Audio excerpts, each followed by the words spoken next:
Welcome back to the Wrong Advice Podcast. I'm your host, John Picciuto, and I'm very excited to have in studio Calina Hiriza with me today. Calina, how are you? I'm good. Nice to be here. I'm so happy to have you. Can you give a quick introduction to the listeners? Absolutely. I'm Calina. I'm an artist, and I'm also creative director at a PR agency. That's awesome. Shout out to my neighbor, Ben, for introducing us and getting you on today. I'm very excited for this conversation. Give me a little bit of context to who you are, kind of how you started in your career as a creative director and an artist, and sort of what brought you here today. So I think they were both a little bit by accident, but I will call it a happy accident. I love that. I love both of these things that I do. Secret or not so secret, I would love to be a full-time artist, and I'm working very hard towards that. Creative director, I started as a junior back in the day, junior art director, and I paid my dues. And over time, I just climbed the ladder. I was good at what I did. I liked what I did. And art is something that I was introduced to at a very young age, about 11, back in Romania, where I'm actually from. And somebody, a friend of ours, a family friend, saw some talent in some drawings. And just like that, many years of artistic training ensued. And I liked it. I loved it. And I kept going with it. So it's something that I have held close to me. No matter where I was, no matter what life threw at me, that was my outlet. Yeah. What do you love most about art and like something that you keeps bringing you back to doing it? It's my place of freedom, I will say, where I can be myself 100%. I can tap into all kinds of weird thoughts, feelings, that sort of thing. I don't have to explain it. And then whatever comes out is something, for the public. And some people like it, some people hate it. I hope that most people like it. I like it. So.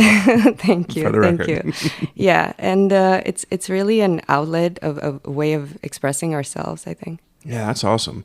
As a photographer, I like the concept that I can sort of create whatever I want, and it's up for me to appreciate and other people to interpret as they have.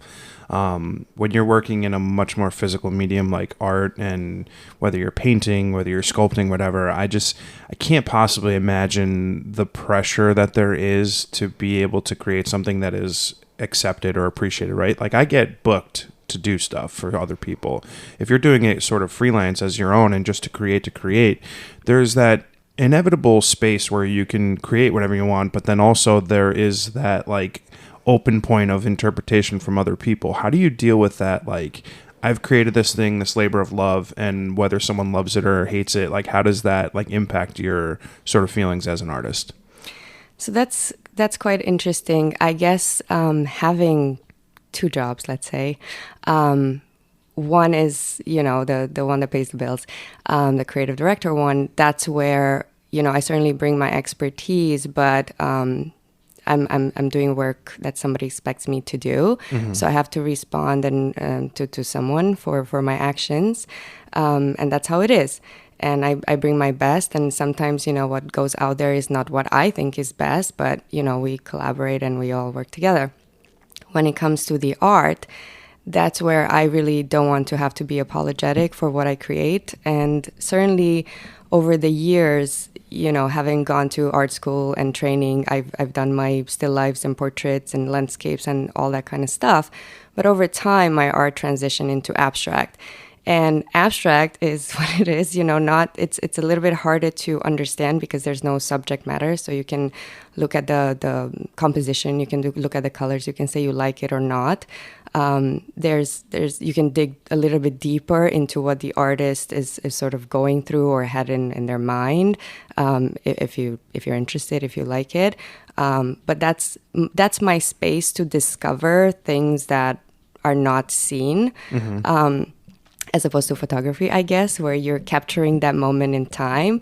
But in terms of art, that's why I didn't gravitate towards realism, because I felt, nature does it best the way it canvas, and Yeah.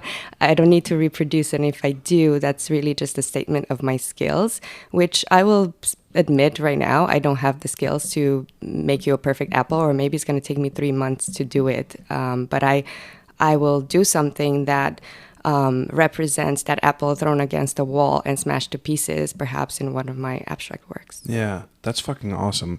I'm curious because it's like I've only been doing photography full time for 2 years. So like for me, in order to find like my artistic voice, it's still like a feeling out process, right? Like I'm still trying to nail down who I am, what I'm trying to say with my work, right? And that's for personal work. Like commercial work is whatever, like you said, the one thing to pay the bills. So like put that aside. But like in terms of figuring out like the expression that I'm trying to make with my work is still a work in progress. But for me, it sounds like you've found that abstract work that is like really calling to you. What was that process like in terms of like figuring out what your artistic voice was going to be, and then like, you know, committing to it and leaning towards it? So I think it's probably a mixture between technique, like the technical part of it, even for photography, I'm thinking, because you can explore with a lot of different lenses and exposures, and, you know, I don't know. Film. Yes, exactly. So it's the materials as well. And as I was painting some sort of portraits that are, let's say, more Picasso-ish, and I felt the need to throw some paint at it, you know, to let it drip or do something weird to it. But then in time, you know, I just kind of went just to the abstract, and some of my paintings, there's probably like 10 paintings on top of each other, because it's so hard to, especially when you stop the process and then you go back to it and you're in a little bit of a different mood. So the piece is asking for something different now than it did last night. So then you make that change, but then the rest of it doesn't make sense. So we cover.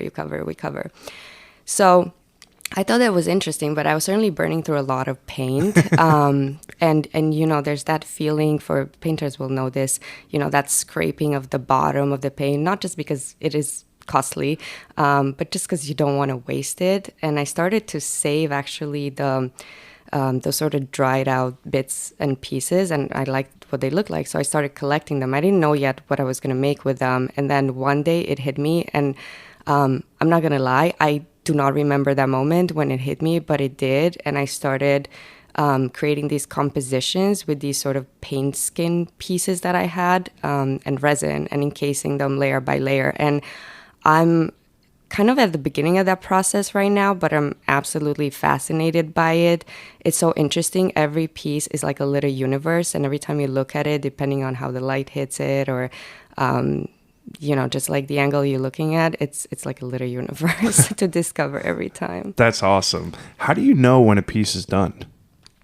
Everybody loves that question. Nobody knows when a piece is done. So I don't know that the piece is actually done ever. In my case with the resins, I mean, I have to stop when it gets like too thick because I can't put anywhere. You can't lift it at that point. But even in terms of a painting, I think you just need to stop before you mess it up, and that could be a lot of different like endpoints, basically. Yeah. You know, I'm fascinated by people who create work, mostly painters, and, you know, good for you if you're a sculptor, but like it just doesn't interest me. But I just find painting fascinating because you take literally a blank canvas and turn it into something, and that is your decision and your voice to create something, and I just marvel at it. One thing that I wish I could learn how to do is like just be able to create something out of nothing, which I'm just fascinated by it. It's just such a wonderful talent and gift. It floors me. I think everybody can create something out of nothing, and that's the beauty of art. You know, you can pick up a piece of trash from the street, and if you light it properly, you can take an amazing photo of it, I bet. Yeah. But to me, that's how I express myself, through photographs, right? But like being able to do that is something that I've learned over time. I don't know that I would like my stick figure evolve into like a human being form would take decades. And yeah. No, because that is actually a gift. So because this is something I'm not going to try to quote it right now because I don't remember, but it's totally accurate. So you basically like spend years and years trying to master that skill of painting something accurately, and then you have to unlearn it. The way kids paint, a lot of times abstract, people will come and say, oh my God, well, I could do that. I could do that. It's like, yeah, sure, you could do it. But I'm doing it intentionally, and there's some meaning, and you probably can do it exactly the way I'm doing it, and yours will be different. So if you want to express yourself, go ahead. But that sort of naive element that kids bring, or somebody who's not trained, is also beautiful. And if you go to some major museums, probably all of them, if they're not like classic Renaissance stuff, you will see a bunch of stuff, on the wall that's like millions of dollars, and you really wonder like why it's not you there.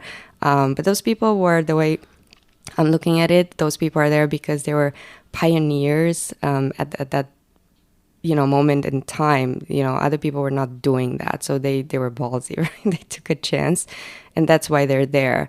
You can put color yellow next to color blue and say you made it like a Rothko, but he already did it, Yeah. So, yeah, I think I think the biggest thing that I struggle with from an artistic perspective is that, like, every photograph has been taken before, right? Like, there's nothing that I'm going to do that is going to be wholly unique. It'll be some derivative of another person's work.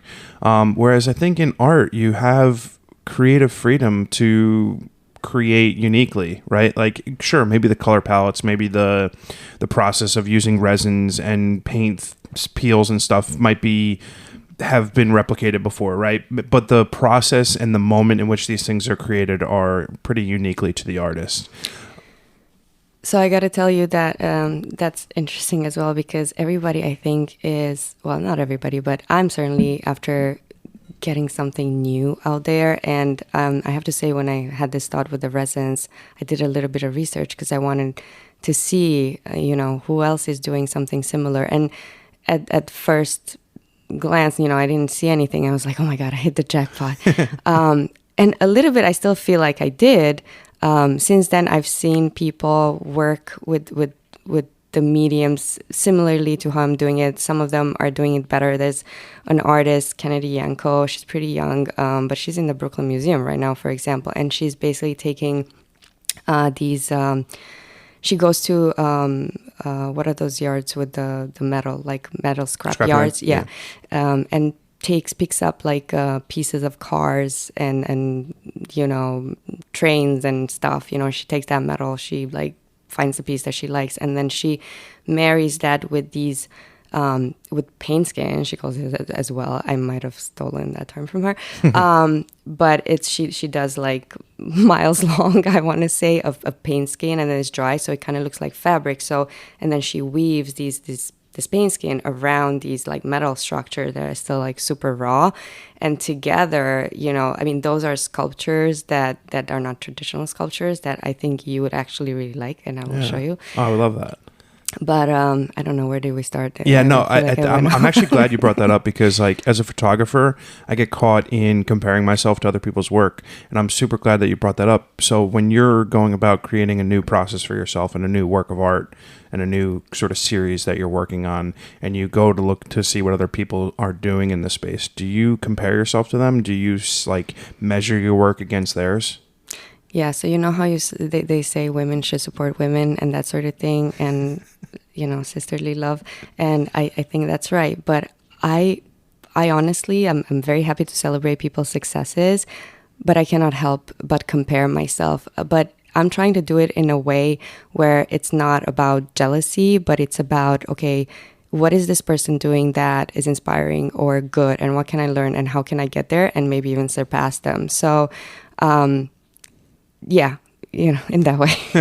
No, I like that, because I get into this position where I'm kind of sort of just happy to be here, like happy that like I get to take my camera out and get paid to do it. And I don't have jealousy, and I don't compare myself to other people. I think what I have is FOMO, right? Like I'm fearful that I'm missing out on opportunities or jobs or whatever that I'm not doing. But I'm only 2 years into this. I think it's perfectly natural.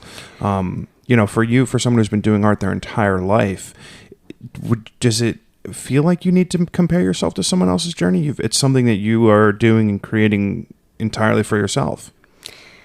Well, so, I mean, I'm trying to change my my sort of the script of my life. If 5 years from now, 10 years from now, I can sustain myself just making art and start to be maybe a little bit known, give some speeches here and there. I'm liking this. I would not be opposed to that. So I feel art has always been with me, but I couldn't tell you why. Don't ask me that, please. But I can tell you exactly why I didn't pursue it, 100%. There's people when they're 20, they come out of school or they come out of college, and they just like decide they're going to be artists.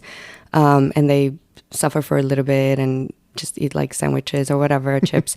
And then some of those make it, right? So I think I fell into a comfortable sort of situation with a job. They pay decent, and there's a part of me that's very irresponsible, and there's a part of me that's exactly the opposite of that. So maybe I just, it's like my mom versus me, basically. You need to make a living. You have to make do and stand on your feet. There's pragmatism to it, right? There are certain points in your life where it's okay to take these risks and chance, and then other times in your life when, it might not feel like the right time. And I think I'm lucky in the fact that it sort of happened by accident, and I think that's the beauty in life in general. Like, things sort of unfold how they're supposed to, when they're supposed to. I'm a big believer of fate, karma, like all these things that are working in my favor to give me the life that I've always wanted.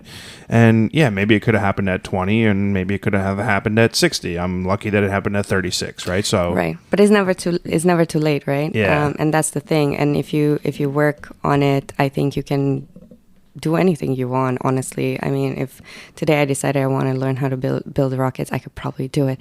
But no, I'm not going there. The internet is a magical place. Yeah. Yes. But no, we're going to stick to art. But I wanted to go back to a point you said before about not being able to be original with photography. I don't know if that's right. I mean, if you think of all perspective and stuff, I mean, the objects are the objects, that you're capturing, but the emotion and then the thing that you bring to it, I think, is new. And you could have 10 people take the same photo and it will look different. Yeah, I agree with. I think my thing is that I've gotten to a point where I'm starting to develop that artistic voice. Like, I'm starting to know what I'm trying to say with my imagery and what I'm trying to capture. And that is starting to come through in my photographs. And I'm thankful for that, because it's been a 2-year journey to sort of get to the point where I'm not just making photographs for the sake of making them. There's more intent behind. So I'm coming to it with more of a plan, more of a cohesive picture in mind than just like, oh, I'm going to go out and take photographs, right? There's more intent behind it. I just think, just in the general sense of the fact that there are billions of photographs taken every day, like every photograph has been taken.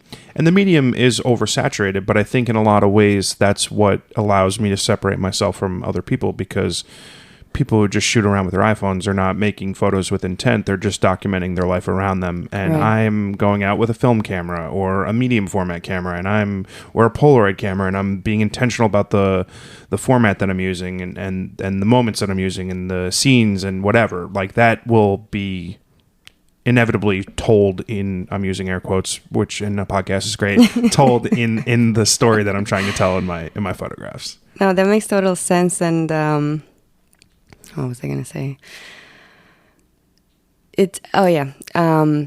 You can definitely, I was looking at your stuff, and I love your stuff, actually. Thank you.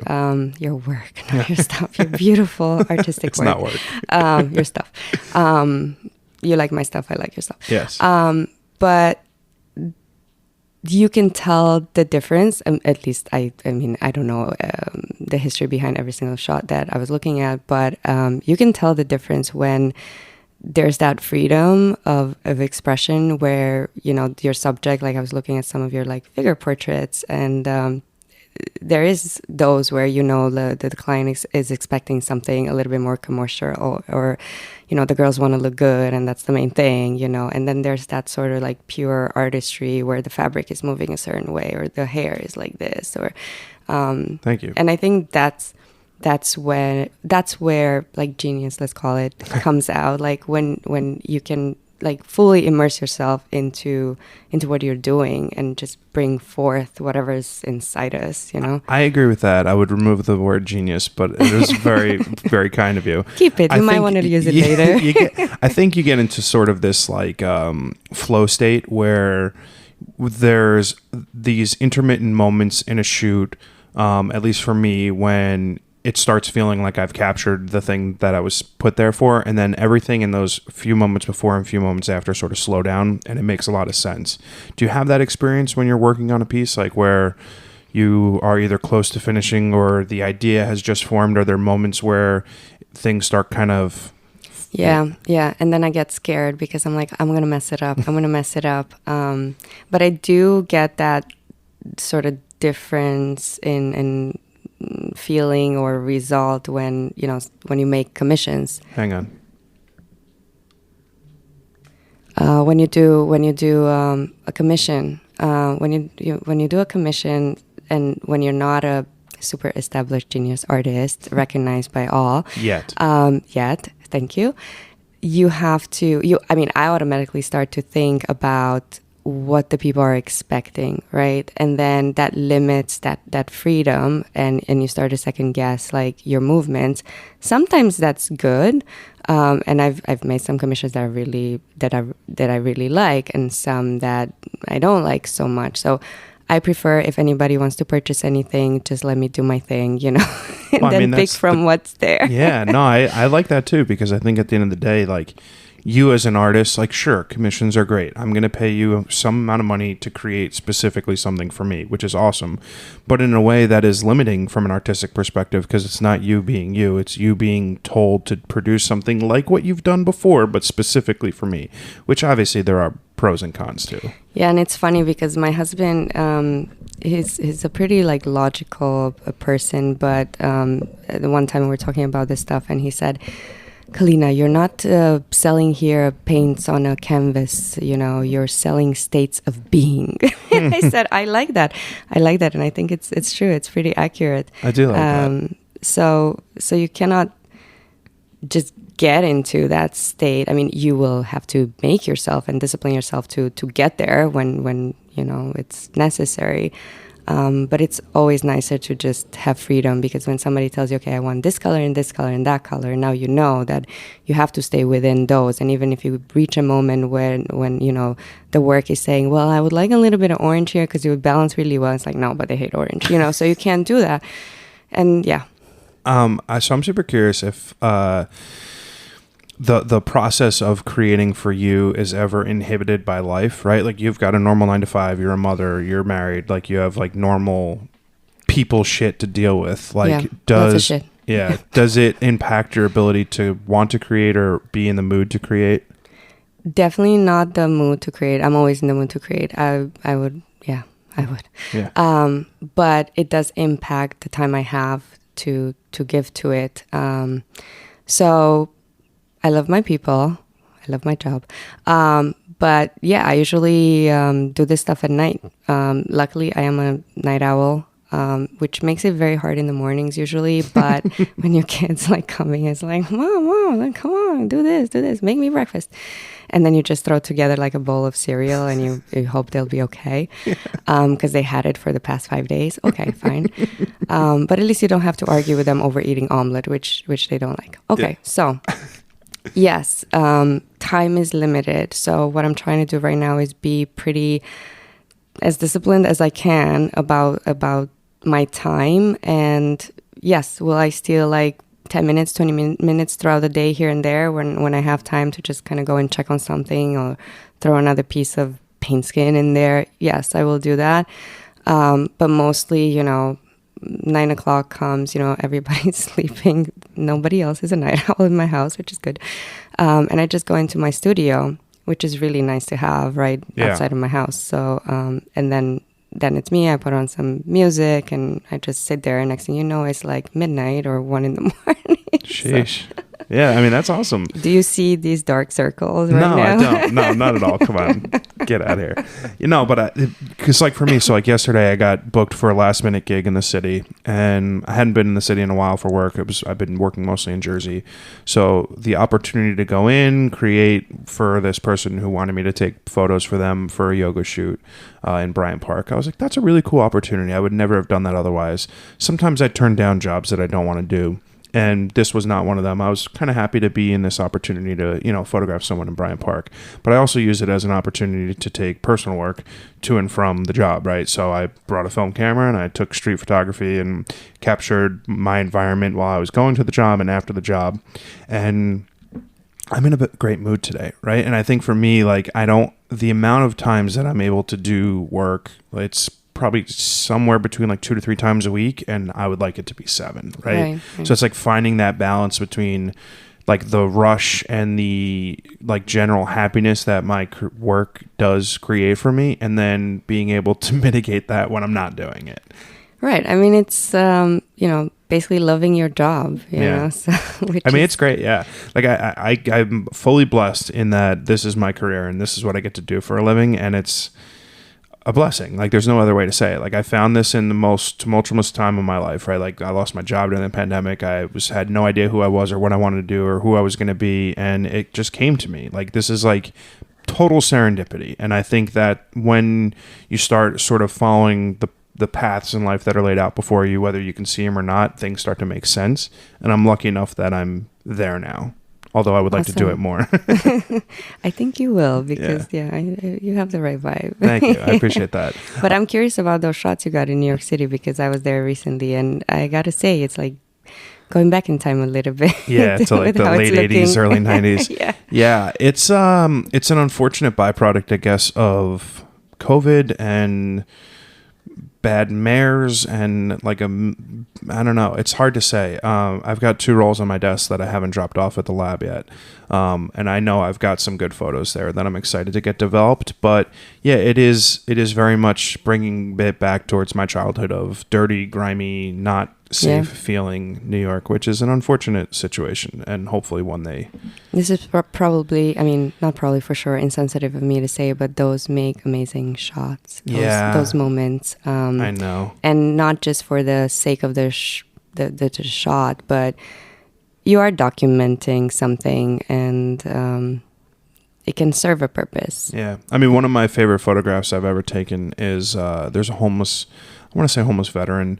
He's in like an army coat sitting on a fire hydrant, like against the wall. And it's just like him very much in the moment of despair and in his own mind. And then like everyone else just walking around him, having zero fucks to give about what's going on. And that duality of life is in a way beautiful to me. And I took another photograph of like a homeless person in their cart in the subway. And like it's just their dirty foot showing, and then like millions, just hundreds of people walking by, right? It's like it's a tragic, terrible image, but in a way there's a lot of beauty in it. And I typically try to say something with that photograph and those moments. And unfortunately, there's a lot to be said about the city these days. Yeah, but even thinking about that, like going a little bit deeper than us, talking about a cool shot and somebody's life is in shambles. Creation in general, I feel like comes from when you have something to say. And a lot of times when you have stuff to say is because there's pain, there's suffering. Like if you're struggling with something, like when I'm going through difficult times, I feel like I have that much more to say and to get out. And when I'm happy, you just put a glass of wine in my hand. I'm fine. I could just like hang out on the deck, And I some of my drive comes from when I feel like I'm not fulfilled or I'm going through something tough. That's interesting. And I do agree with that. I also will alter it slightly to say that in my best of moods, I want to be taking photographs. In my worst of moods, I want to be taking photographs. It's morphed a little bit now. I think there needs to be specific intent behind me pulling it out. Like, I don't want to just take photos to take photos. There needs to be a reason why. But it is amazing how if I'm on set and I'm shooting with a creative director and a marketing agency and models and there's production value and all this stuff is going on, I'm like fucking smiling ear to ear. I'm in my element. I'm living the dream. And it's the days where I'm not happy, it's because I'm not doing that, right? There's inherently that gap in my happiness.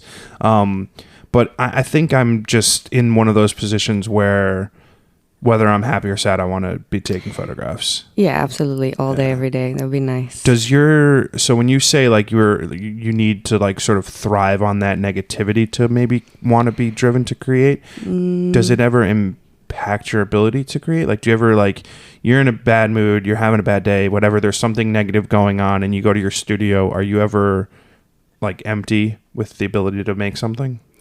So I probably wouldn't say thriving on negativity because that sounds negative. Yeah, it does sound negative. You get what I'm saying though, right? Yeah. Yes. I think the type of... So maybe that is the difference that you were bringing up earlier about making something versus capturing something. Maybe in order to make something new, it's almost like you have to have a reason for it. And the type of pain that maybe I'm thinking about is, it's going to be silly, but, this is years ago, whatever. You were having like boyfriend trouble, whatever, and your life was like destroyed and you went in and all this stuff came out because... It was cathartic. Yeah, exactly. So more so like that. I mean, if like a rock drops on my foot, I'm not going to want to create from that pain. Yeah, right. You're going to get an ice cube. Yeah, right. Yeah. No, I get it. No, I actually do appreciate that because I do. It's funny. So like I used to do a lot of writing on the internet and I would like take a lot of the shit that was going on in my life and put it down on paper and I lost that. But I very recently got back into it and being able to...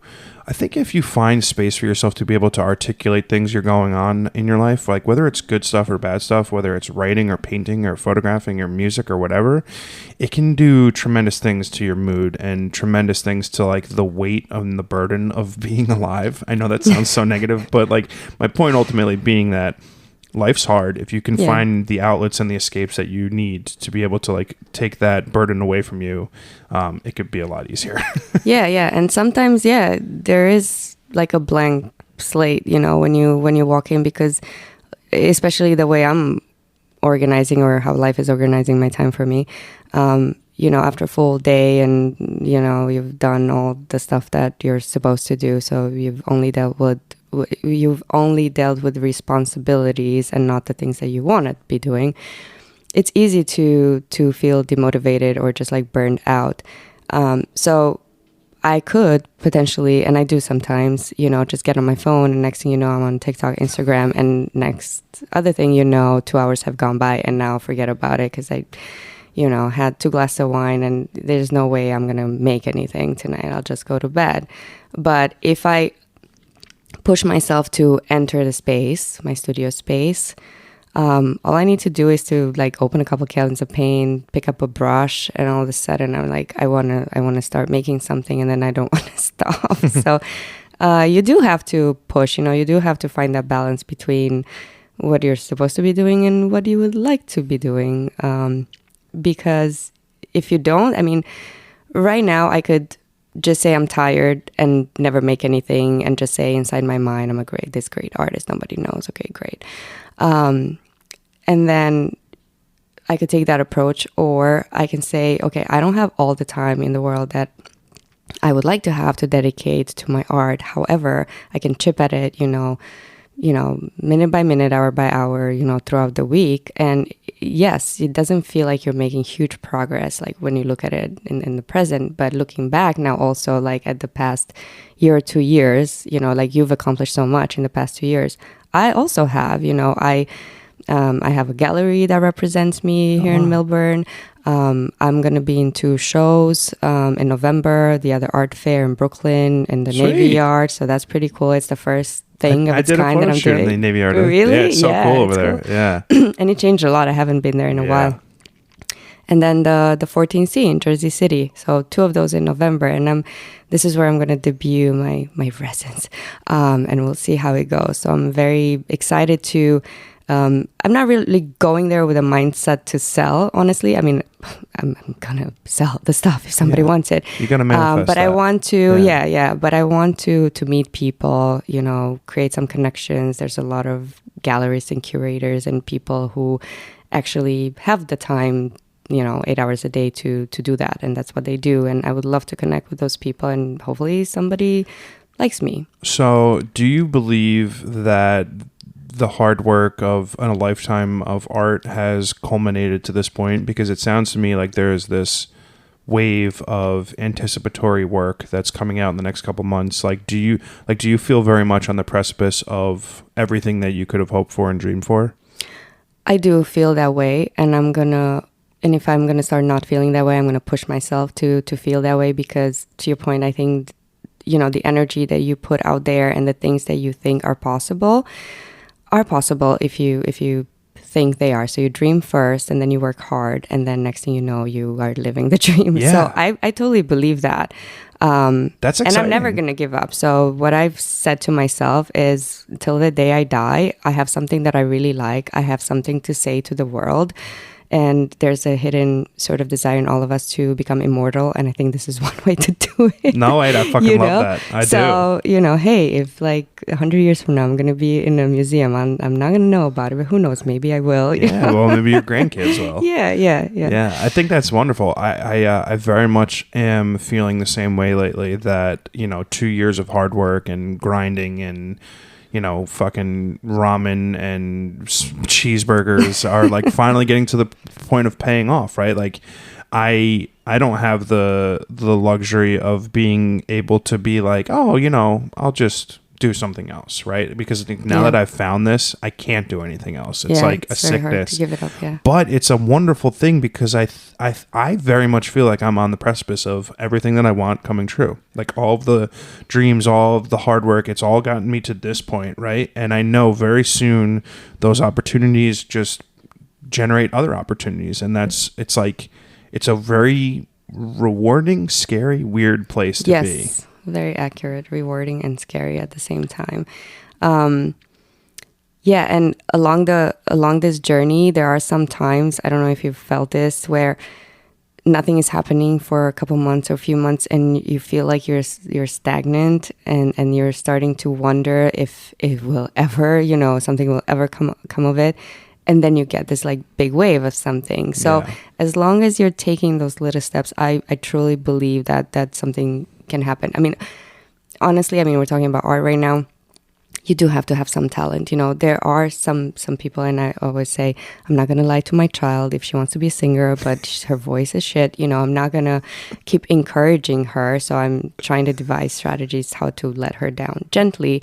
But I'm going to be real with her. Again, it's subjective, so my opinion is not 100% all that counts. But, if you have the talent and you have the drive, there's a way, always. And you're not going to really know where you're going to end up. But if you make the right moves, you'll end up somewhere where it will be good for you. I couldn't possibly agree more. I completely agree with that. Do you have any fear of what the next few months can either be or not be? Do you, like you said, you're not worried about sales, you're not worried about what happens at these galleries and these shows, but in the back of your mind, it's this is a big moment for you. Yeah. So I'm trying not to be worried, but of course, I want to bring my A game. I want to present myself. Okay, I want people to like my or be attracted, at least, even if they hate it. I want them to be like, what the hell is that? I don't want them to be left cold. That's one. Two, hopefully I can present myself as a decent human being that people want to, collaborate with, work with, represent, who knows. And then, I'm going to have to work hard to find the time to nurture and grow those relationships, because right now, pretty much all of my time goes into creating. That's the time I have left from, my other life. 9 to 12. Yes. So, we'll see what happens, but I'm going to keep making stuff. And eventually, I'm going to have to start getting rid of it, aka selling it, or I don't know, gifting it to people, because I'm going to have no more space. Well, I mean, listen, I'm a firm believer that life unfolds itself as it's supposed to. So to me, it feels like you're going to have these shows, you're going to sell out of every piece, you're going to put in your 2 weeks notice, you're going to be a full-time working artist, right? You got to manifest that shit. I really do believe in it. I very much for a vast majority of my life was not one of those people that was like, oh yeah, like I could do whatever I want and I can, will it into existence. But now I'm a very firm believer in that if I put out in the universe what I want, I'm going to get it. I'm going to fucking make it happen because I've said it out loud and I believe it, right? So just start telling yourself that in November you're going to sell all your art and you're going to have plenty of space to make more. Sounds good. Also, disclaimer, I love my job. Yeah. Disclaimer, we'll cut that part. Any parts where it's like, yeah, I don't like my job. I'm just saying. No, I do like my job. You need 24 hours in a day to create, the amazing works and continue the path of an artist. Yeah, because, I mean, certainly time is of essence. And depending on how much time you put into something, the results show. Because even if you have a great idea, if it just stays in your head, and when you try to manifest it, it might take a few tries before you're happy with just like a couple of days. Yeah. I mean, it's taken me years. I mean, it's like behind every overnight success is a decade's worth of work. Yeah. Yeah, that's funny. My curiosity when it comes to artists is their like just desire to create. And I wonder, you mentioned that, when you were young, your parents were like, you need to get a job and like, provide for yourself. Is any of that have to do with like being an immigrant and that process of like growing up? I'm using air quotes again on a podcast, yes, different than your peers. You know what I'm saying? Like that nature of like your parents made sacrifices to get you a better life sort of thing. Like, does that play into the process at all?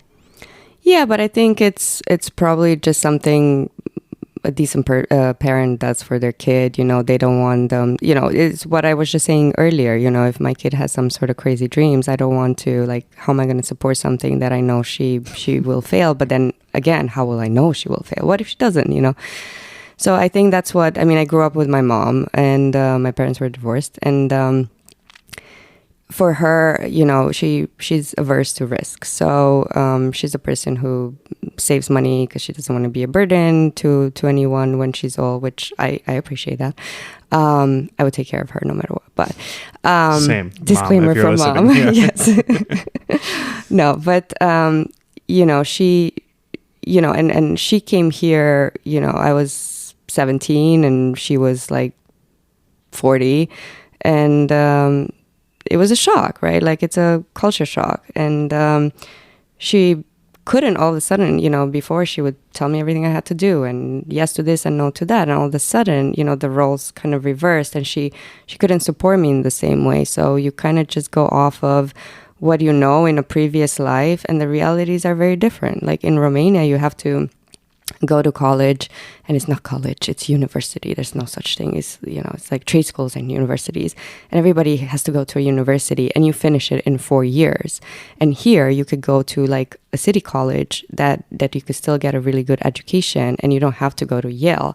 So I came here and I applied to NYU, Columbia, I don't know what else. And thank God somebody told me to try for Binghamton and some SUNY stuff, because I had good grades, but I had no extracurricular activities. I had nothing, and so anyway, I mean, it's her thing of protecting me, I think, to make sure that I'm not in this, new big world, gonna end up God knows what, right? Yeah. And I appreciate that. And who knows? Okay, maybe if I would have, you can sit and think like, if I would have done this a million years ago and yeah, sure, okay, but nobody knows. So what is it that you're doing from now on? So now, because of all of that, I do have something that can sustain my art until I make it big. Yeah. So 2 months from now. 2 months from now, apparently. So yeah, I mean, it's hard to be an immigrant, and it was hard for me at that age, because you're 17, you feel like the world belongs to you, and all of a sudden you're a 2-year-old baby. You don't even know how to speak properly, and you're afraid to ask somebody for a slice of bread, because what if you say it incorrectly, and that's a no-no, Mm-hmm. And you start to put all of these sort of walls and limitations on to yourself. Now, though, I look back at, it was dramatic, right? It was dramatic for a few years probably. But now I look back at it and I consider myself as much an American as anybody else, born here. I might not understand some sort of, like, I'm just learning, with the birth of my daughter, like lullabies and things. I was like, why, this is a lullaby? Okay, scary. So there's certain things that I'm still learning, but I feel very much at home here. And I feel, I live there in Romania. I live here for 24 years now. And I lived in Italy for a couple of years too. Oh, wow. And I love traveling. And I think not being in one place is such an eye opener. It also makes it hard because I feel like I could probably make home anywhere. Although I have to say that out of all the places that I've been so far, I never thought I would say this, but I love New Jersey. Yes, I knew you were going to say that. I love New Jersey. It's the best. It is the best. I had this conversation with someone yesterday, and they were like, I'm so glad you said that. I was a New Yorker for 20 years, and every time you said Jersey, I said, oh, those people, terrible drivers in the city, and, the bridge and tunnel crowd that comes to the clubs in the weekend. And every time I try to go there, I get lost.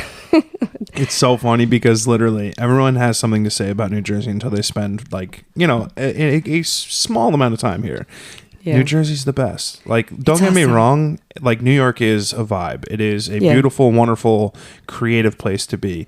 But so is living in New Jersey, looking at New York and being there in 15 to 30 minutes. Like, I'm really okay with that. But I'm so glad you said it. New Jersey's the best. You heard it here first. I support that message. Yes, I love that. That's so great. What do you think is like your biggest inspiration, and like what gives you like freedom to create? Like where does that sort of inspiration and desire come from? I told you I have a very painful life. No, just kidding.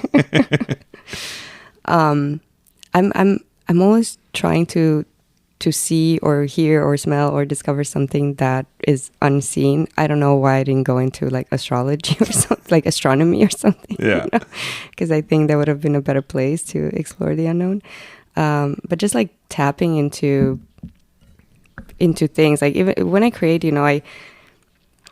sometimes people think, okay, I'm going to represent now the Battle of 1875, what happened there based on history.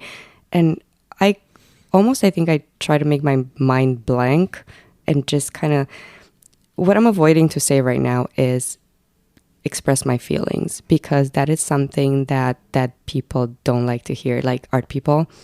Artists love to say that because that's what it feels like, that they're expressing their feelings. But anybody in the art world thinks like that's bullshit and you have to have some sort of higher. But that's in my artist statement. You can read about it. So it's everything, right? So as a person, all your experiences, even today sitting here with you, is something new for me, but I love it. And honestly, like the sound of these headphones on, it's amazing. Yeah, I try. It's almost as amazing as New Jersey. Yes. It's a close second. Yes. But everything just like makes us who we are, and, becomes part of the process. But I do honestly, like, every time I try to dictate something, like sometimes, you wake up or you close your eyes and you have almost like a perfect picture of a piece in your mind. If I go and try to do that, and I have attempted, I can never do it. I just cannot do it. That's the moment when I wish I could take a picture of something in my mind, in my brain. That is, if you figure that out, it will be good for you. I'm actually kind of glad you brought that up. What are your feelings on AI generative art? I think it's interesting. I think... do you think it's cheating? Do you think it's art? I think art could be anything. So I don't... Spoken like a true artist. Yeah, okay, whatever. So as a non-artist, I have a problem with AI generative art. You're like, I think it's really cool to provide people with the ability to express themselves artistically in a manner and mechanism that didn't exist fucking 2 months ago. Yeah. It's not art. But so just to play devil's advocate, if in X amount of years from now, we are going to be that human, bionic human, where part of us is in the internet machine, and part of us is real flesh and blood, then maybe this will make sense, maybe they are pioneers. I don't know. Listen, I don't like NFTs. I love them. No, I don't like NFTs. Just cut it, whoever's going to listen, they can hear I love it. I was big in NFTs and I'm since out. Yeah. Yeah. So my initial instinct was like, what the fuck, Yeah. So it's like, to me, it's a scapegoat. It's like, I'm glad it's providing people a place to be expressive of what they want to create. And I think that's cool. Yeah. I also wish they would take it a step further and then actually physically create this thing and not let it live in a, pixelated version on a screen. So the only thing, the main thing that I had a problem with when like the NFTs came out is because it took me to a place where we are, if this is going to be like, so as long as we live in homes that are built, right, like physical homes, we're going to hang stuff on our walls. Yeah. But this almost took me to a place where everybody just lives in a pod, never leaves it. We get fed like through a tube. Like I really took it far. Yeah. Food and whatever nutrients we need. And then that becomes our space. That's where we sleep. That's where we have sex. That's where we look at our art, and it was scary, it took me like Black Mirror to shit. like, like the Matrix or something. Yeah. So I was like, no. I mean, and there's so much like good, like real art out there, but there's a lot of people who are into gaming, into, AR, and I deal with that at work every day, and you could create some very cool experiences. But yeah, like, what the first kitty cat that goes like this, and it was like $1 billion, I mean, why? Yeah, why? But there's a lot of other whys with actual objects as well. I think NFTs will serve a purpose at some point. I think my biggest problem with like AI generative art is it's just I don't know. It's weird. I guess maybe because I don't appreciate it. It might be something that I can like grow to understand. But I think when there are people like you and Ben and people who are like creating physical works of art that belong in a place, that you're taking the painstaking time to think out a piece, create a piece, develop a piece, take months in some cases to finish a piece, and it lives and breathes in real life. And it's not you're typing in a search bar that says, I want a yellow umbrella under a black cloud. Like, is that art? I don't think so. And I'm willing to change my mind on it, but for now I'm gonna leave my negativity there. That's totally fine. This is an accepting place, I think, right? Safe space, yes. Safe space, yeah, thanks. See, like ESL comes out sometimes. If an artist, or a thinker, a creator, let's call him, has some sort of a interesting thought, and to best express it, the application would be some sort of AR situation, I feel like that's okay. But just to call like a spade. Yeah. Yeah. All right. Well, you're much more understanding than I am, and I'm not the artist. It's just interesting. It's a wild time to be alive. That's for sure. Yeah, it is, and I'm curious how it's gonna be later. I mean, I would love to be able to come back in time, 100, 200 years from now and see what's happened. I mean, we may have already lived it. We just don't know. And be like, God, you guys are still wearing bell bottoms? What's going on? I thought they would be like spacesuits by now. I know. Or Lululemon. Everyone will be in Lululemon spacesuit at that point. Well, the fun part right now is that there's all the currents are okay. Like if you think about, because we're talking clothes, any style is fine. Yeah. It exists. It's validated. There's not like this in fashion. It's not, certain things are trending more than others. But so anything is a go right now, which is interesting. So as long as we don't like completely kill the planet, I don't know. Wow. We may have already done that, but yeah. That's a conversation for another day. You talk to a specialist on this, don't ask me, because I already gave bad vibes on NFTs and stuff. I can't help it. I really can't. When you go home tonight and you've had a full day of work, a full day of this podcast, you walk into your studio, it's 9:30, you put on some music. What are you feeling when you pull out your paint can and your paintbrush? Like, what is going through your mind? I usually say, thank God. I fucking love that. Thank God the day is over. And and this new well, in a way, it's night just can beginning. begin. Yeah, I love that. I think that's beautiful. Calina, I'm so greatly appreciative for your time today and you coming on the podcast. It was an absolute treat. I can't even begin to tell you how much I enjoyed this conversation, and we're definitely going to be doing it again. And yeah, just thank you so much for your time today. It was a wonderful chat. Thank you for having me, and it was really, really cool, actually. You can have me again if you want me. Yes, I would love that. Take care. Bye.